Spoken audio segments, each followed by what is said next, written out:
guys, and welcome to the vlog where I'll be showing you every single book I reread in the year of 2025.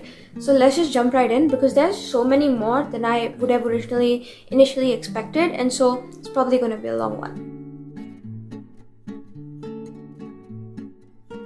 So now for context, I am making this video in the first place because it'll make sense in a couple days once I post my favorite books of the year kind of video. So until then, bear with me. But for now, for today's video at least, I'm going to be showing you every single book I actually went ahead and reread this year and why I reread it and how many times I reread, because some of my favorites, I've read them a couple times at least, and so we can, tally up results, final scores and stuff, and kind of go through all of my favorite books that I reread this year. Because last year, I think I was really strict with my reading in the sense that I did not allow myself not even one single reread. But then looking back, that is not healthy because I'm reading for myself, and if I feel like a reread, why am I stopping myself from actually enjoying my favorite books over again? So here I am. This year I truly went all out and excessively out, but I feel like I'm really happy still regardless because they are all some of my favorite books, and the fact that I got the chance to reread them a few times, absolutely amazing, blows my mind, and I'm happy I actually decided to go with the route that I wanted this year in terms of my reading, which is why here we are. Let's start off now, starting off strong with the first book, which is called The Paradise Problem by Christina.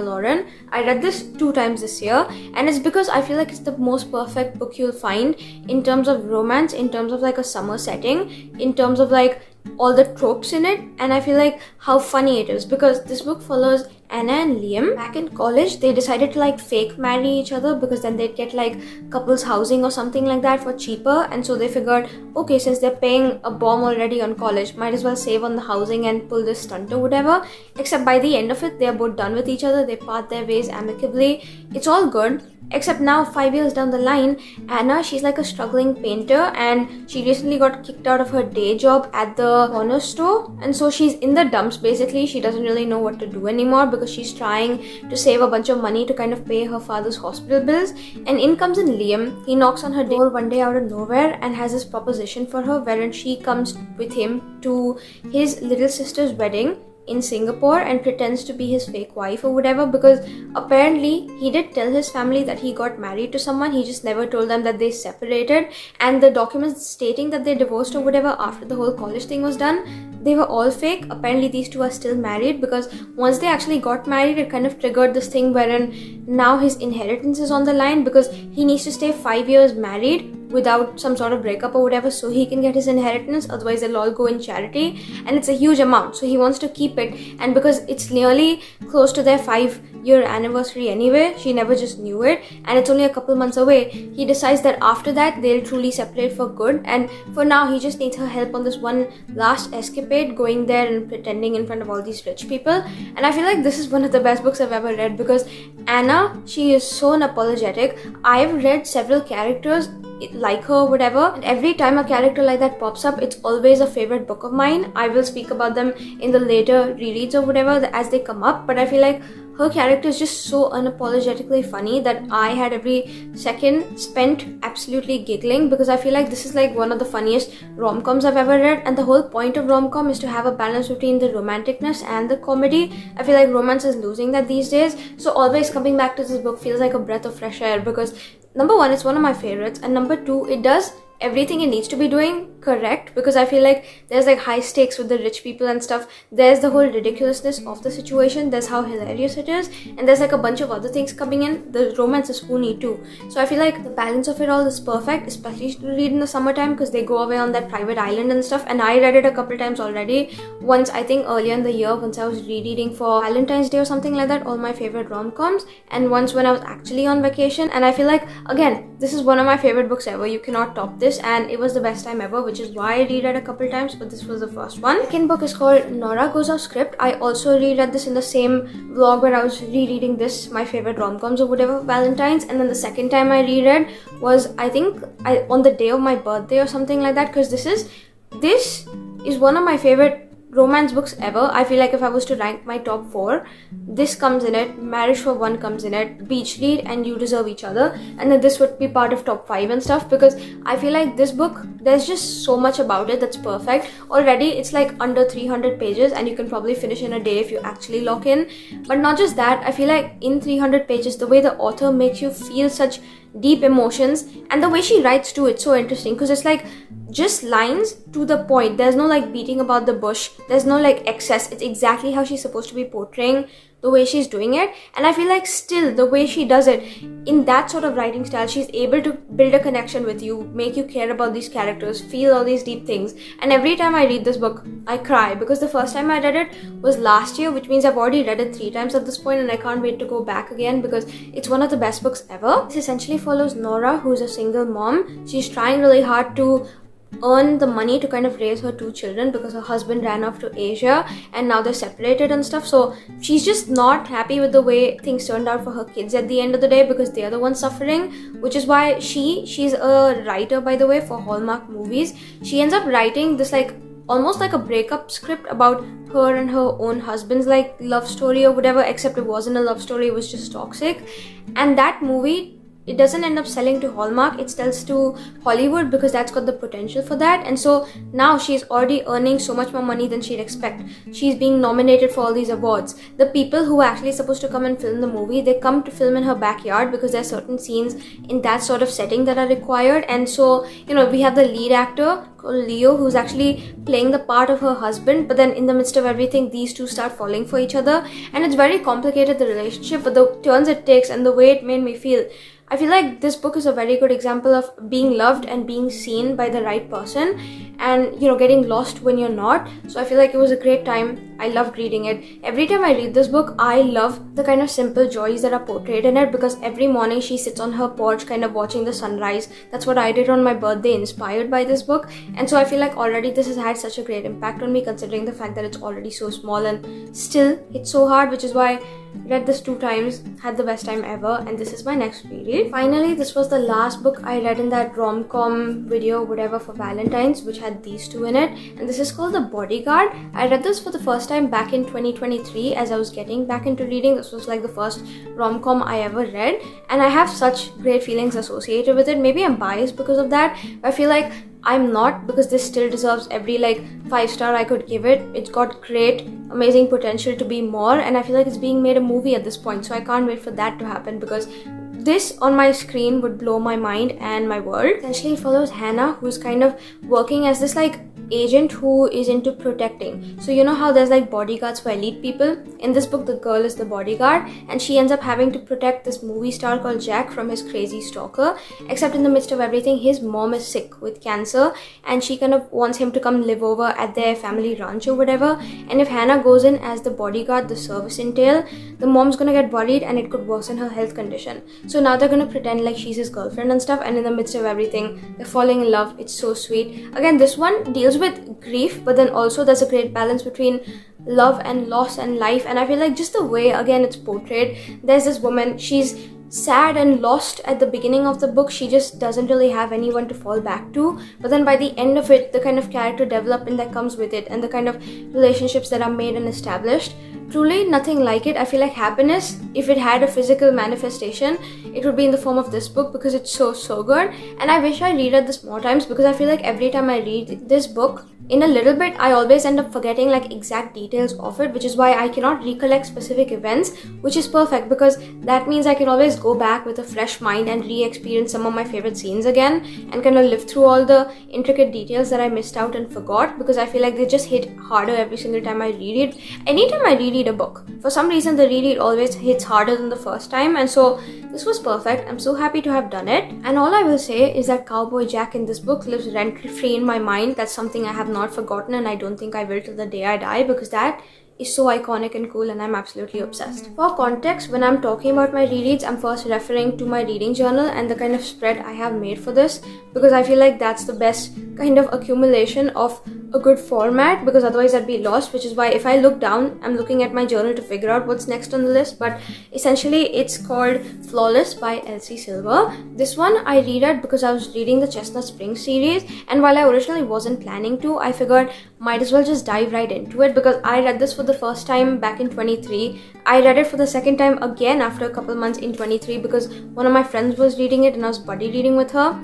and then now looking back, I think this was my 3rd time reading it or something like that, and that just goes to say that I'm still not sick of it. It's still a great book, but I was reading for like background context that I may have missed out before I jump into Chestnut Springs, the whole series, so I don't miss out like on exact details, because I feel like when you've read a book a couple years ago, you're not really expected to remember every single thing that happened in it, and I wanted to remember because I feel like that would just enhance my experience of reading Chestnut Springs, which is why I did that. And I'm so happy I did the time I took it out to like actually go through with this, because again, this is such a good book. Essentially, this follows Summer and Rhett. Summer kind of works under her dad's agency as this almost crisis management situation saver. Does that really make sense? And then on the other hand, we have Rhett, who is like a professional bull rider. One day he kind of makes this comment that kind of blows up his reputation, and suddenly he's being cancelled, everyone hates him, and his like bull riding competition or something like that where he needs to participate is coming up in a couple months, and if he's not becoming a fan favorite again until then, people are going to hate him. It might not work in his favor, number one, and number two, he kind of needs to clean up his act so that people start welcoming him back into society and stuff. So the dad of the agency who manages Rhett, his daughter Summer, he ends up putting her almost on this like babysitting job to ensure he stays clean of like all the shit or whatever, except in the middle of everything we all know how that ends up. And I feel like it's so sweet because again, there's these two people not really understood by the world, but they find comfort and solace in each other.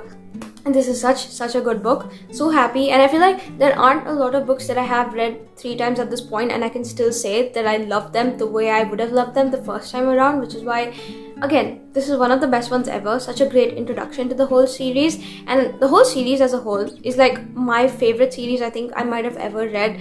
5-star comfort books. So maybe next year I will go back and reread them all again, which is why this will be a 4th time reread at that point, but I'll still be happy regardless because there's so many good scenes in this. There's so many spoony moments and great banter, and I feel like anything you'd want of a cowboy romance book you'll get in this. It's got the small town aesthetic too, and I feel like again it's perfect to me. You cannot beat this, you cannot peak higher than this, which is why I'm happy I reread this. And this is the next book we have. Okay, next up, I think this is like an obvious one, but we have Beach Read, because this, I'm not really sure if this is my number 1 or my number 2 on my favorite romance books I've ever read, but to be fair, this isn't necessarily fully romance anyway. It's more like women's fiction.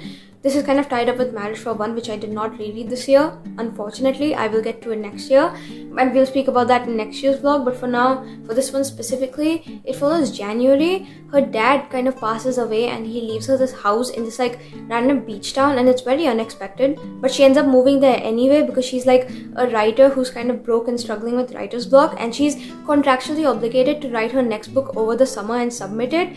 It's just she has no inspiration whatsoever, and she figures since she's down on money and she needs the inspo anyway, she writes romances for context. She feels like if she goes to a cute beachy town, she'll kind of get romance inspiration and she can write her next book or whatever. Except when she gets there, she finds out that number 1, the house actually was bought for her father and his mistress while he was alive, and that's been given down to her. So instantly she's cramming to like sell everything away and just be done with it and get out as soon as she can at the end of the summer once she's done with the book, and she doesn't want to be there in the first place. And then number 2, her neighbor beside the house or whatever is Gus Everett, her college rival, who is also writing books at this point, and he's also really successful and he's also got writer's block. So one day when they like start talking or whatever, and she realizes she doesn't hate him as much as she thinks she does or whatever, and there's like something underlying between the two of them still, they end up making this deal wherein they're gonna swap genres. So he writes literary fiction, she writes romance, and now they write the others and kind of get a book done by the end of the summer. Whoever does first is the winner, and whoever's is more substantial and whatnot.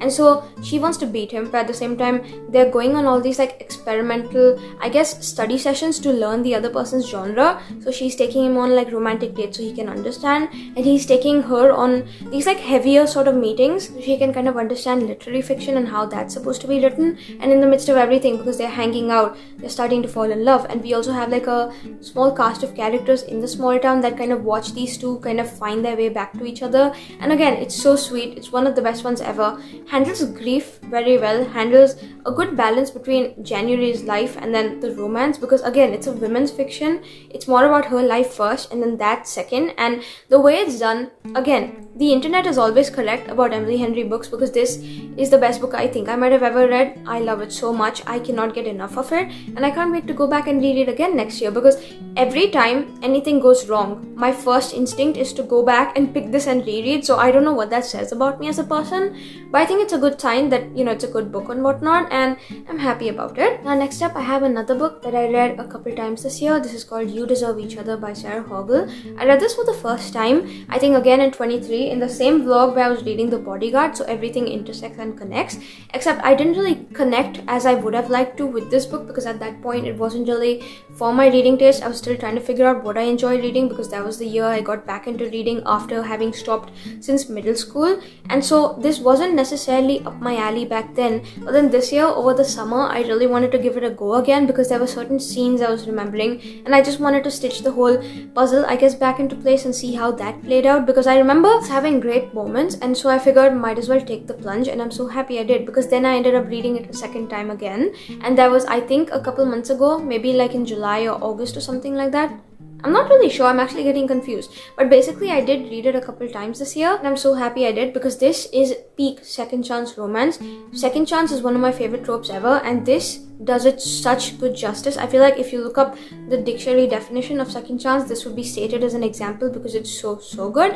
And the character Naomi in this is again unapologetically funny. You see a theme with these books wherein Anna from The Paradise Problem, Naomi from this one, there'll be another one that comes up soon, that these characters, the way they make me feel, again, that just goes to say that I love books like that, and I haven't found a lot of them, which is why when I do find them, they're such gems that I hold precious to myself because this feels like it. Basically, we follow Nicholas and Naomi. They're like the perfect couple on the outside, but from the inside they're actually pretending because they're engaged to be married soon, except as they've been, you know, in love for a little bit at this point, they kind of fell out of love and suddenly they hate each other and, you know, they hate everything about each other and the little habits kind of bug each other. And so they both want to call off the wedding, except they don't want to be the one who does it because if they do, they'll have to foot the entire expensive bill, which is why they're pulling pranks on each other to kind of get the other one to call it off. But in the midst of everything, they're falling for each other again. And so the way it is done, there is nothing like it. I feel like this is the perfect balance again between rom and com, and this is the way it should be done because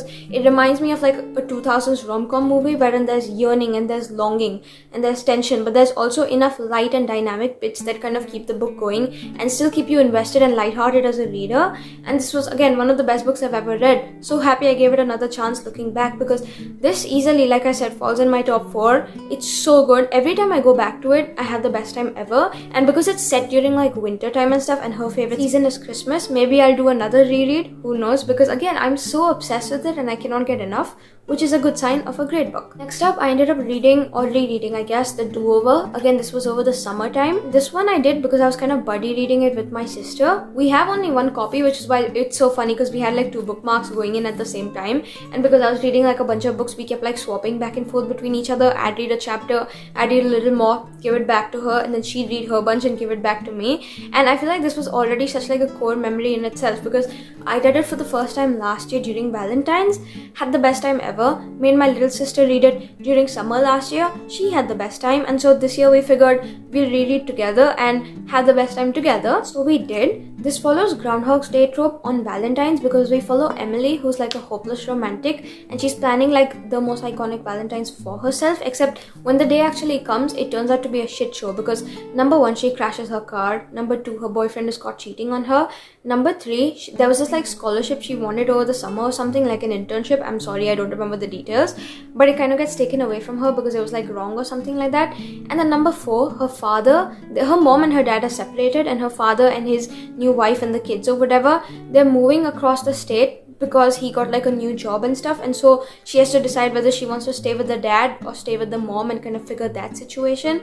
And so in the middle of everything she knew about life is being upended, and suddenly it's the worst day ever because there's so many bad things that happened back to back, and you know, she just wanted a good day and it wasn't it. So she goes to bed at night hoping that this shit show of a day is over and February 15th will be much better. But then next day she wakes up, it's Feb 14th again. It's a repeat of the worst day of her life, and suddenly every single day is a repeat of that Valentine's Day. It's just she needs to change something up so she can be done with it and move on from the cycle, and she doesn't know how. And so it's kind of like a situation wherein the universe is like giving her these do-over chances to kind of fix the mess that is her life and kind of start living it on her own terms, because she is a people pleaser.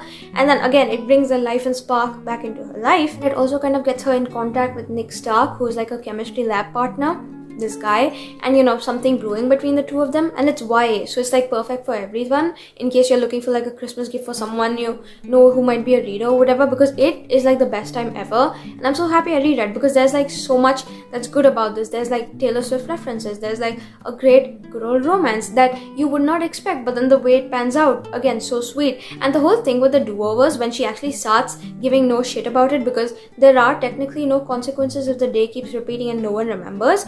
When she starts actually doing what she wants, it is perfect, because the turns it takes, number one, is hilarious, and number two, it's heartwarming. It's such a wholesome, cozy book, and I loved every second. So here we are, happy I reread this, and this was the next one. After this, we have this book called Bad Men. Again, reread this over the summertime. I feel like whenever I reread, I love reading them on like my physical copy, even if I choose to switch over to audio at some point because I have work. And this one, again, read this over the summer, reread, because the first time I read it was also over the summer while we were at my uncle's beach house, and so it felt perfect to give it a reread at that point, because again, during the summertime, I don't know why, I enjoy like physical rereads a lot, which is why this was next on the list. Basically, this follows Safi, who is like a socialite, and people assume she's a dumb woman because she participates in like philanthropy and all these like events socially or whatever, and she just comes across as not someone like very intellectual, and people like kind of dumb her down, assume she's not that great or whatever, except because of these misconceived notions that society's already got of her, because she's a socialite. What more would she be than a socialite? She starts to develop this like secret side hobby, kind of consists of killing off bad men, like the book title.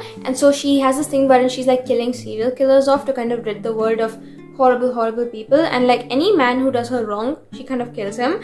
Except in this one, she starts kind of listening to this like podcast, which by the way, it's like a murder podcast, so the man who's behind it kind of speaks about murders and murderers, so that's like a weird obsession or whatever. And she starts falling for him, and she's thinking that maybe she'll initiate some sort of like meet cute, because she is kind of stalking him. Except at that point, his name is Jonathan, by the way, a body is discovered on his front door, and suddenly the cops are assuming he's a murderer too, and now she wants to work on clearing his name and getting him to fall in love with her. And it's so funny, because again, the way she thinks, this is not unapologetically funny, this is genuinely like psycho funny, because the thoughts she has are not necessarily things you hear in society, but the way they come across, especially with her character, they aren't like funny banter and jokes like the previous two that I mentioned, You Deserve Each Other and The Paradise Problem. This is very different, because she is unapologetic in the sense that she does not take shit in any way that it comes to her, and she kind of fires back, and it's like in the form of like a strong woman who is like very almost detached from what's supposed to be normal about society, because she's clearly some sort of crazy, despite the fact that her actions are somewhat justified, because again, I support women's wrongs.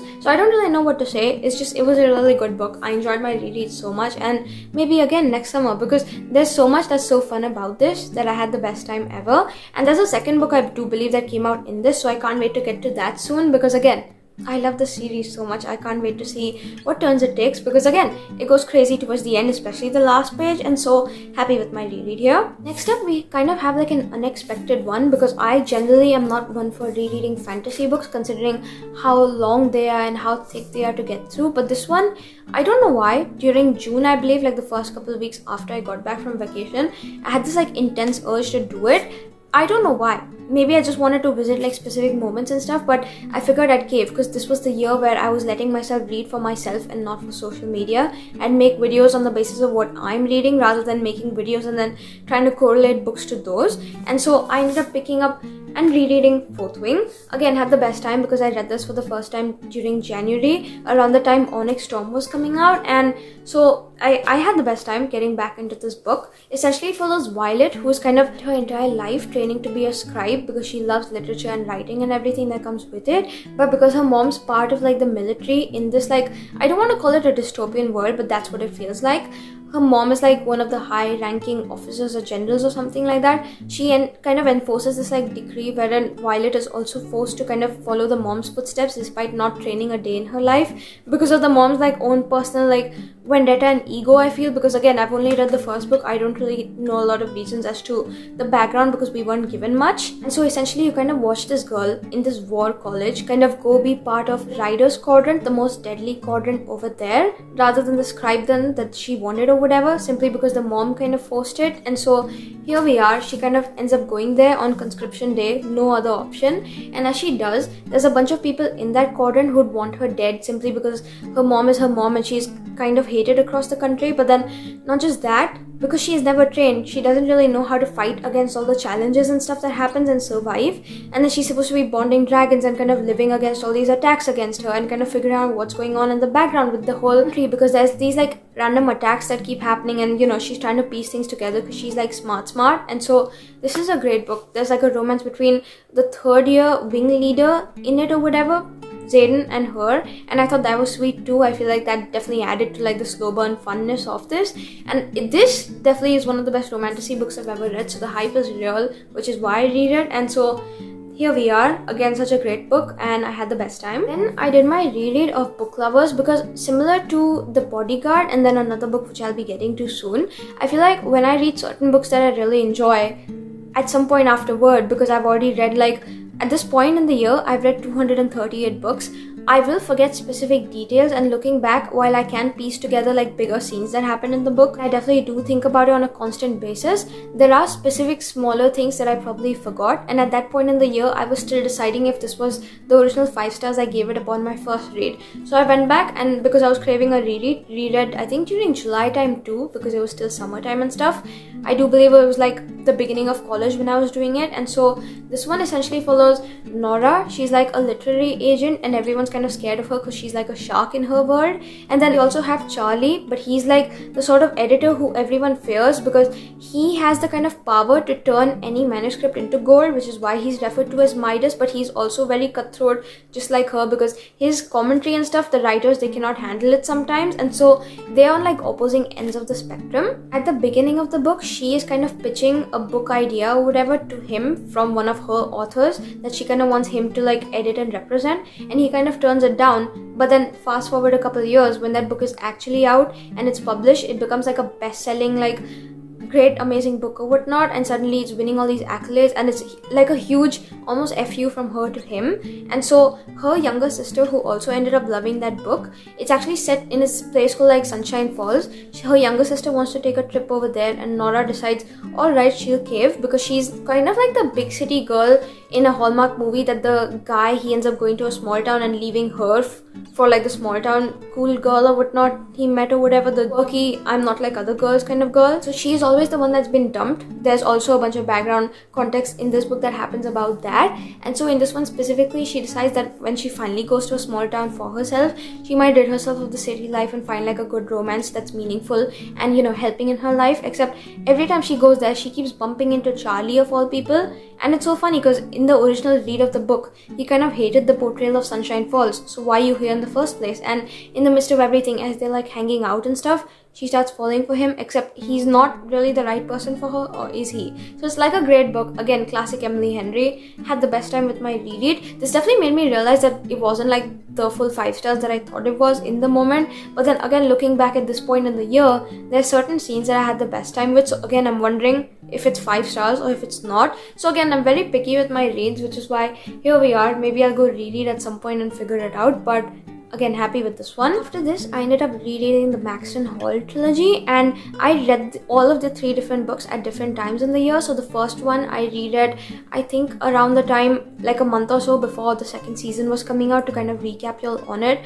Then the second one I also read around the time the second season was coming out, and the third one I just recently read, so I could make like a full spoiler vlog on it. And so all of these books, I'm just capping them all together in this part of the video because I feel like they group together. And so I reread all of these books simply because I wanted to make spoiler vlogs for you all to enjoy, because I know there's like a few Max and Hall girlies and fans out there who wanted to see what would happen next as related to the books, because this show is very much picked up from the books. I feel like it's one of the most accurate, I guess, screen adaptations I've ever seen of a book. And so I reread them. I didn't necessarily have the best time with my reread because in my head they're not meant to be for rereads, but because I wanted to give you a full spoiler vlog, a breakdown of everything that happens, and not just rely on my shitty memory from when I read them all for the first time in Jan. I caved, and honestly now I can't wait to go back and watch season 2 because I haven't had the time recently to do so, and this was a great reminder of that. It kind of follows this girl called Ruby who kind of gets this scholarship into this elite college called Maxton Hall, where all the rich kids of all these rich parents kind of go in the UK. And so she's kind of kept her head down all these years, kind of stayed out of everyone's way because she doesn't want to cause harm and trouble. Her only one goal is to get to Oxford in life, except one day one of her professors kind of offers to write her this recommendation letter to Oxford, and so she's just like, okay, she'll go pick it up because she has the free time. But when she walks into his office, she kind of stumbles upon something she shouldn't have seen, because now the rich kids or whatever are threatened by her because she could kind of take that information and sell it to the media. And so the girl who she ended up seeing with the teacher, her brother called James, kind of starts pursuing Ruby in this like almost aggressive way at the beginning, wherein he's like trying to talk her into kind of bribing her to keep quiet with the secret. But then as they start hanging out and he's keeping an eye on her because he doesn't know the kind of person she is, she would never do that, but he's keeping an eye on her to make sure the secret doesn't leak. You know, they're spending more time together, they start falling for each other, and it comes with its own set of drama because rich kid life, there's like a bunch of other things going on. And so it's like a great series overall. It's not worth a reread in my opinion because I'm not like a huge fan, but I feel like if I definitely go back and rewatch the series again, because I do remember like loving it the first time I watched it, I will be converted. So until then, I did reread these books and they're also part of the video, even though they aren't my favorite and they don't technically belong with all the rest of these books that I love and cherish. But regardless, here we are and moving on. I ended up rereading this book called Honey and Spice. I don't have a physical copy, but I reread because the second book in the series or whatever, it's like a sequel novella, was coming out, and the second was actually a second chance romance, which is why I kind of wanted to again freshen up my memory on the exact details of the first book because I read it for the first time last year, and I'm happy with my reread of this.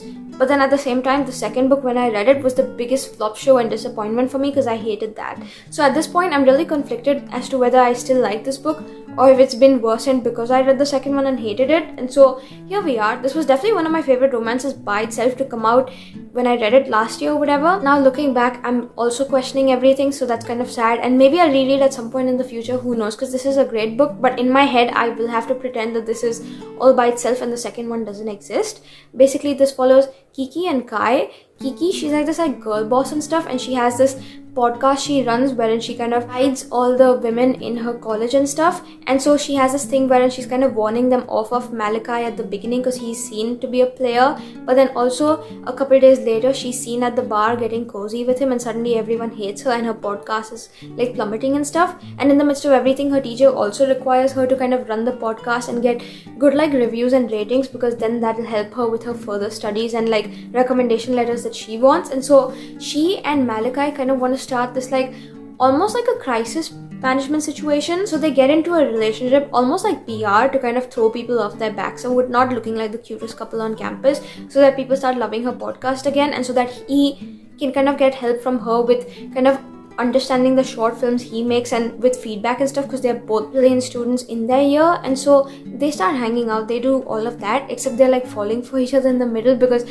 it's a very unexpected couple. She's like someone who takes no shit. Again, her humor also reminds me of Safi's humor for some reason from Bad Men, because she's like a great woman who won't have anyone walk over her, and the way that's portrayed with the kind of jokes that she makes is again so cool to me, and I had the best time. But then the romance and the way he breaks her barriers down is so sweet. There was this one time or whatever, I think there was this one scene wherein he kind of calls her up late at night and he just asks her a question with regards to the second book in her favorite series, and she goes, "What?" And as it turns out, behind her back, he wasn't even telling her, he just did it. They weren't even anything at that point. He went and read her favorite books ever and was having a good time and was actually initiating conversation about it and going into a deeper dive about it. So it's a really good book overall. It's really sweet. And now that I'm speaking speaking about it. I'm remembering my love for it, so maybe I will reread, who knows. But I didn't like the second book like at all, so I will definitely consider keeping that out of my mind when I'm rereading again next year, which is why here we are. This again is like a classic timeless rom-com because it's so funny. Great balance between the romance and the comedy, and the comedy especially. The way this had me giggling and swooning and then laughing at actual bits aloud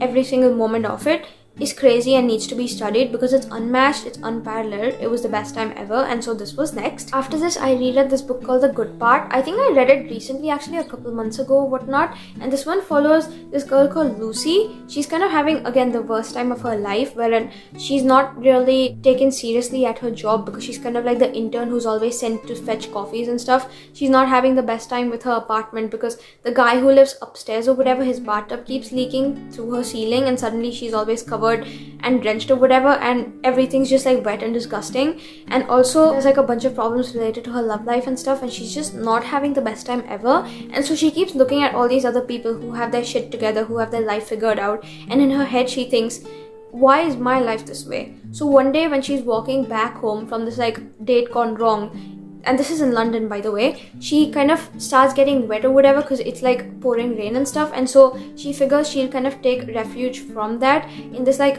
almost like a corner departmental store or whatnot. And so she walks in. Keep in mind she has no money, which is why she has to walk all the way home, and so she's just like hanging over there. She doesn't really have the money to buy anything and kind of feed herself there, so she's hungry, she's cold, she's starving, she doesn't really know what to do, she hates her life.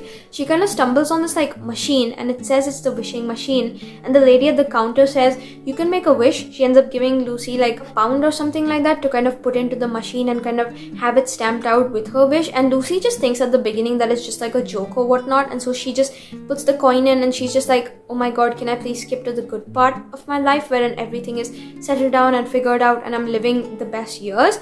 And so, you know, she thinks nothing of it. The coin comes back out. It has a stamp on it that says your wish is granted, and she again does not take it seriously. But then the next day when she wakes up, she's next to this man she does not recognize. There's 2 children screaming out her name, calling them because she's their mother. She has this like high-powered job to get to, and in the midst of everything, as it turned out, the wish was granted. She has skipped to the good part of her life because she's married a handsome man. She's got 2 perfect children, living in a great big house, working the best job she could, her dream life. Except now she wants her years back because she skipped 16 years into the future and she missed out on all of that youth. And suddenly it shows you that while you may want the better parts of your life to come up, I feel like everything's like a journey to kind of get there, and every single moment is a lead up towards the good stuff, and it is a good moment in the moment as it is, you just don't realize it. And so she's trying to figure out how to turn time back and go back to the version that she used to be, and it's a great book. I feel like again it reminds you of the simple joys of life. So happy I read it, and maybe I will again next year because I love this one so much. I can't wait to go back to this author's backlist. I keep saying it and I don't know why I don't do it, but I will because the way this was written was so fun. I had the best time, and this was next. After this, I did my reread of Asimov. I can't really tell you about anything specifically about this. It's just this is the second one in the ACOTAR series, and if I talk about it, it will be a huge spoiler, but this is like my favorite in the series, even though I haven't continued beyond after this for no reason whatsoever. It's just that I'm not really good at scheduling things, but basically I wanted to reread because I missed the characters, I missed specific moments, and so went back and did that, gave my heart what it wanted, and I'm so happy because I love Rhysand. I love everything that comes with it. I loved everything that happened in this book, and again, this is a great book if you want like specific portrayals and references. If you want my full thoughts on this, there is a full spoiler vlog. I'm not trying to spoil anything for you if you haven't read it already, and rereading this now a second time, which again is so weird for me because it's like such a thick fantasy, and I finished in no time, had the best time ever. I can't wait to now get into the third book and kind of finish the series out over the span of the next year, because this reminds me that these are like my favorite books ever. ACOTAR was the first fantasy I read getting back into reading, and maybe I'm biased, but maybe I truly just had the best time, and I'm happy to speak about it and I'm happy to go through with it. And so this was the next one. The final reread, it's actually happening right as we speak at this moment. I think it's this book called Faking Under the Mistletoe. I always get the title wrong, but essentially it's like this Christmas romance that I'm reading for like a Christmas romances video. Y'all will get that in a little bit. Just give me a little bit, I'm working on it. But until then, this is a reread because I read this a couple years ago. Again, the character in this, Olivia, reminds me of all the funny characters I mentioned. There's so many at this point, so it's hard to keep track of. But there's Anna from The Paradise Problem, and then there's Naomi from You Deserve Each Other, and all the funny books essentially. This girl also reminds me of them because she's just so funny in the way she talks. Her jokes aren't necessarily like theirs, but then the way they're done also is so sweet, because this one, as I'm still rereading right now, I'm just going to give you a premise and the fact that I'm really enjoying it, but you all will get my full thoughts in the Christmas video that comes out. This one kind of follows Olivia. She's like an intern at this firm and Asher is her boss, and she is like Christmas personified, so it's no surprise that the office kind of gives her all the Christmas work to look after, and suddenly she is doing and running all these Christmas related events, and obviously she's expected to be in attendance over there, which is why you kind of spot her at this Christmas tree lighting festival or whatever. Except as it turns out, her boss Asher is also there, and his ex-girlfriend and her new partner is also there. So she kind of feels bad for him. She just wants to bring a little Christmas cheer, and so she kind of kisses him in front of the ex-girlfriend or whatever to kind of get the ex jealous. But now he didn't really want that. It ends up starting this whole charade that they have to keep up, that they're in this like fake relationship to kind of show to the world that it's real, because otherwise people will start suspecting stuff, and so they're going places, hanging out, having the best time, falling in love. Except, can it really be real? Because it's all fake and it's all for show or whatnot. Except it's so sweet, it's so funny, the way that relationship evolves. She is sunshine, he is grumpy, and you know, the way it goes, the way she kind of speaks about everything, she kind of makes him lower his own barriers because he's gone through a lot of shit in his life. He kind of reminds me of Liam from The Paradise Problem, where he comes from like a rich dysfunctional family. She kind of works on reducing those barriers and kind of weasels her way through somehow, and then they're falling in love, except there's like a bunch of other complications that come with that. And so it's a great book, especially to read this time of the year, because it's like a Christmas rom-com, and I don't know if I'd ever say it in any lifetime, but again, this is one of my favorite ones ever, despite the fact that it's a Christmas rom-com. So here we are. This is one of the best ones I feel, in my opinion, and it's done really well. It's just, if you want to read it this season, please consider checking trigger warnings, because it does go deep and dark in some bits, and your mental health comes first. And so that is my last reread so far of this year. Do keep in mind, I am at 238 books at this point, and I do want to read 12 more so I can hit 250, and then next year I can say that I read 250 books this year, because that just feels like a good number. And so while I do have 12 more books to get to in the span of this year, I don't necessarily know if any of them will be more rereads or whatever, because I think I definitely finished my rereads quota at this point, simply because now I want to get into my Christmas romances, and by the time I'm done with all of those, I don't know if there'll be more of the 12 left to get to. But in the middle of everything else, I do want to reread this one, The Most Wonderful Crime of the Year, as part of one of the Christmas romances that I'm reading, so it'll definitely be at some point in the year if I do end up getting to it. And the book called Inner Holidays, because again, I'm obsessed with that. It's a Christina Lauren. It's funny and it's sweet and it gives you everything, so that is also something that I may reread. It's just at this point, as I'm recording, I haven't already reread it, which is why I cannot really include it as part of the video. And so here we are. I definitely will, maybe next week at this point, once I'm recording like a second Christmas video, because I have lots of plans and I will talk about them in more detail as the videos come. But until then, these were all the books I ended up rereading this year. I did say in my winter recommendations video from a couple days ago that some of my favorite books I want to go back and reread and kind of give them to myself like as a gift by the end of the year, when I'm done with Bookmas and stuff during Christmas time. But do keep in mind that after Bookmas, I'm not even sure if I want to read anymore. I just want to take a break. And so at that point, if I'm done reading all my 12 books, I don't think I'll be rereading anything else beyond, especially from my favorite books, which is why once I do start my rereads again, it'll be in 2026, giving that to myself at the beginning of the year. And so that'll all be part of its own vlog next year. But until then, these were all the books I definitely reread this year and might also get to. There's like a 99% chance I'm getting to this and Inner Holidays soon this year, which is why they were all part of my rereads. And now to look back and count on it, I have gone ahead and reread I think like 16 books, out of which make it 20 because I did reread some a couple times. And so I think that's great, and I think it's crazy because like that's so cool. I am normalizing something that I didn't allow myself last year, and I'm so happy now because these are all my favorites.